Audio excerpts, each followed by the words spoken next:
A very good morning, students. So, first of all, before I talk about my topic, NEET is coming, and I know that you all are preparing very hard, very sincerely for your test. The first thing about when we talk about the mineral nutrition, many students think this is very easy topic. So please don't just that easy word, just keep it out during this precious time. There is nothing easy, nothing difficult. The thing is, you have to read each and every chapter, because you never know that from which chapter how many questions are going to come in your examination, right? So please read each and every chapter. Either it is small, or it is long, or it is important, or somewhere it is said it is not important. You cannot decide that. So same way, this chapter is also very equally important, as well as for you to study. So now let's talk about today's lecture, that what we are going to study. I hope from my last video you are able to understand that what is the deficiency symptom, what is the functions of macronutrients. So in this today's lecture, we are exclusively going to talk about the micronutrients. Although you know that micronutrients, they are required in very low quantities, but still they have their importance in the uptake of the, they are especially not the uptake, not only the uptake, as well as the importance in the plants, right? As well as if they are increased, they are very critical, they, because they are required in very less amount, so their little bit concentration if get increased, they can be toxic to the plants. So we will talk about these things in our today's lecture. Plus we will see that which pathways they help in absorption of these minerals. Although you are very comfortable with those pathways, still I'm going to revise them. So we will talk, we will see these topics in our today's lecture. So let's get started with our today's video. So today we are going to talk about micronutrients first. As you know, you have to draw a table. It will be easier for you to remember them in this way. Let's talk about the micronutrients. If we talk about our first element is the iron. Iron is actually the one of the micronutrient which is still required by plants in large amount. Iron is iron symbol is Fe, and it is absorbed as ferric ions. Many times students, they do this mistake that Fe3 positive and Fe2 positive. See, these are the 3 positive, they are the ferric ions. Fe2 positive, they are the ferrous ions. So please don't do this mistake. Write it carefully. It is not ferrous, it is ferric ions. And minerals, they are absorbed. This can be asked in the MCQs also, that iron is absorbed as which form? Ferric ions, ferrous ions, right? So the correct answer is the ferric ions. Now if we look at its function, they are required in large amount as compared to other micronutrients. And now if just you recall the proteins, biomolecules, which we chapter discussed, that is chapter number 9, they are the constituents of proteins. And the main thing you need to know here, that they are constituents of those proteins which are specially involved in transfer of electrons. Mainly, like it can change its state from ferric to ferrous, ferric to ferrous, ferrous to ferric, right? So due to this reversibility is only possible when there is the transfer of electrons. So it mainly involved in those reaction where there is a transfer of electrons, like the ferridoxin plus cytochromes.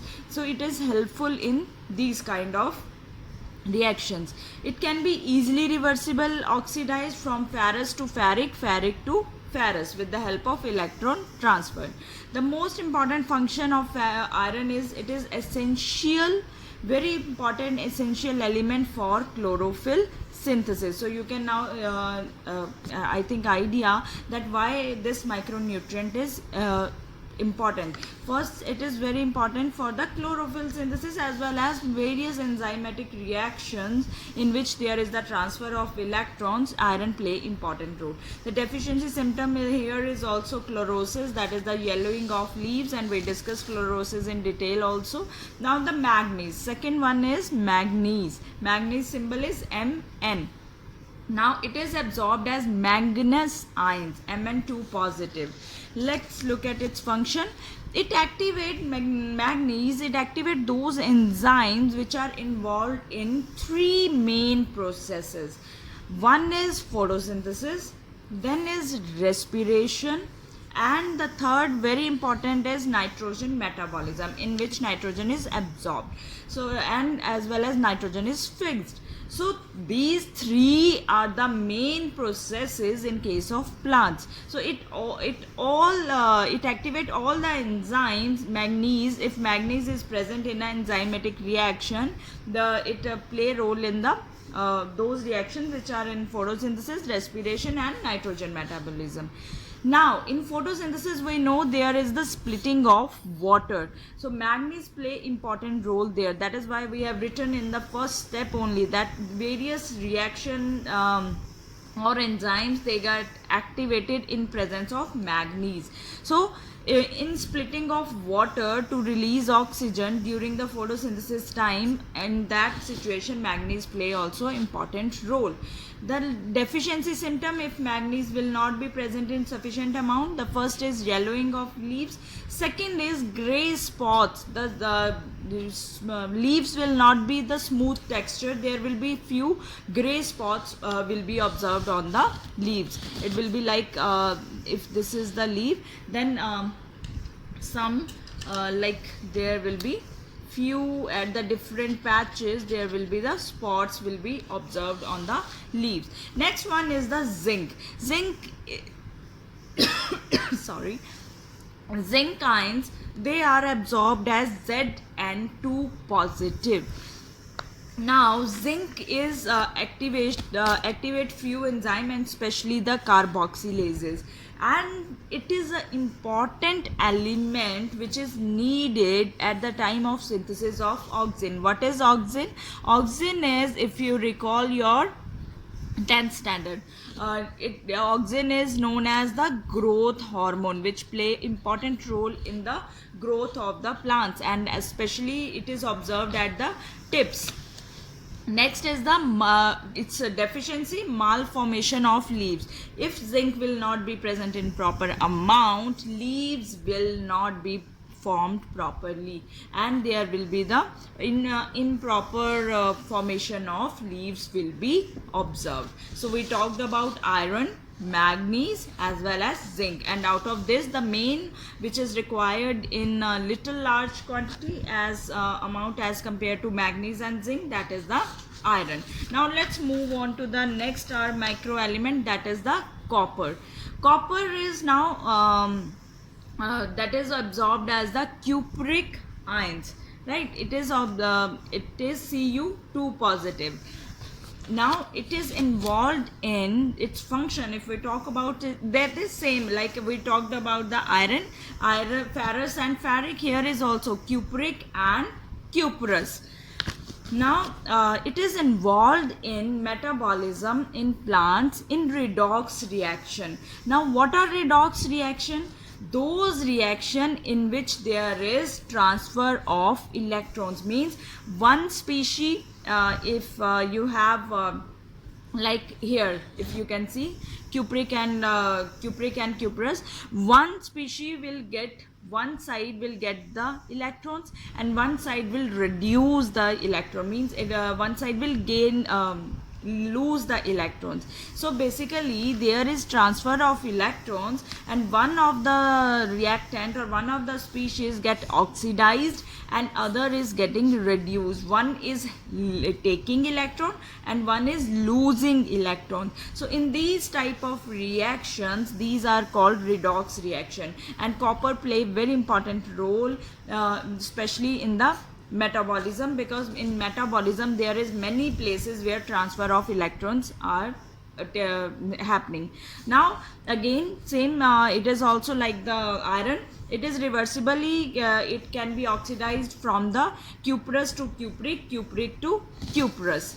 The deficiency symptoms of copper, that is necrosis. Necrosis is what? You know necrosis. Necrosis is the death of the tissue, right? And necrosis is observed, necrosis of especially the tips of young leaves. As you can see now, this is important element, because if it is less present, then the young leaves, it is going to affect the young leaves, and especially their tips along the margins, it is going to play, the tissue will be dead. And if there will be effect at the young leaves, the further plant growth will also be suffered. So that is very important deficiency symptoms of copper. Now the boron is absorbed as, that is also important thing to you to know, that is absorbed as borate or tetraborate. So both things are correct. You can write down it as a BO33 negative or B4O72 negative, because it is absorbed in the both the forms. The main thing is where it is required, at the time of uptake and utilization of calcium, and it play, that is its important function. It play important role in membrane functioning. Here he is talking about the plasma membrane.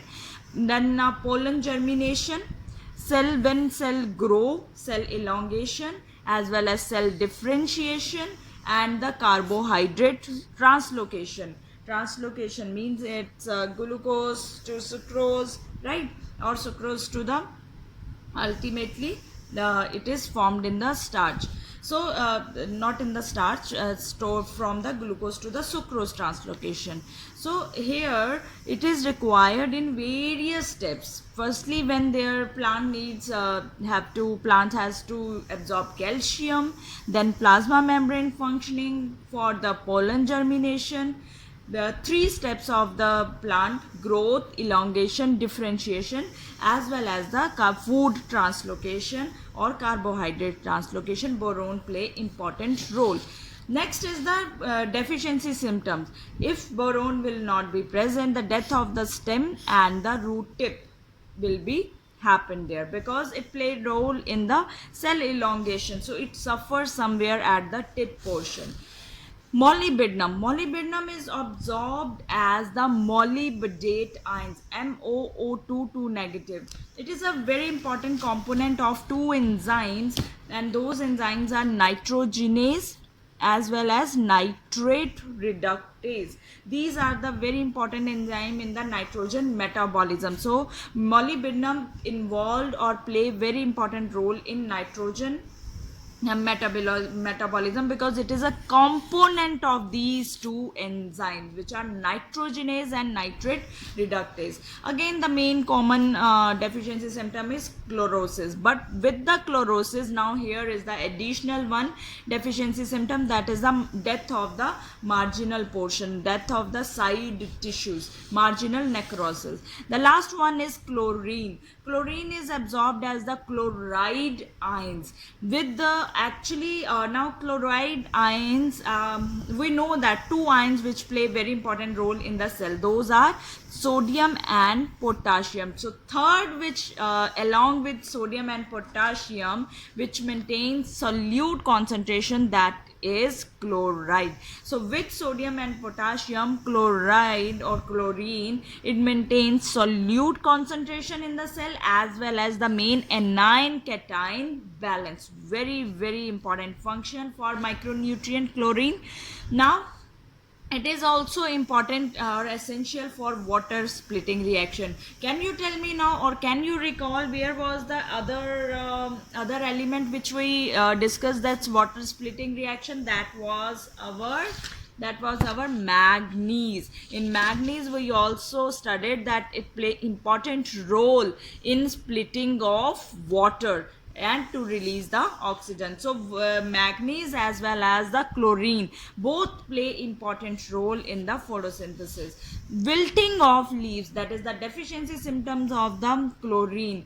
Now as you can see that there are many times, अगर आपने plant observe किया हो कभी, तो अगर बहुत सारे plants मुरझा जाते हैं, उनकी जो स्टेम है वो ऐसे बेंड हो जाती है, ऐसे बिल्कुल वो जो बेसिकली रिजिड पोर्शन होता है woody part of the plants, उसकी रिजिडिटी लूज होके वो ऐसे मुरझा जाते हैं. So that is called wilting of leaves. So many year of the time it happens due to two things, either because of the water transportation is there less, or in your soil water is very less, and the second major thing is the chlorine deficiency.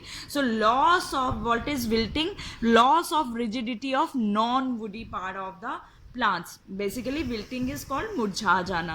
So that is one of the deficiency symptoms of chlorine. So this is all about our micronutrients. Continuing with my lecture, we will see now that how these minerals they are transported in the plants.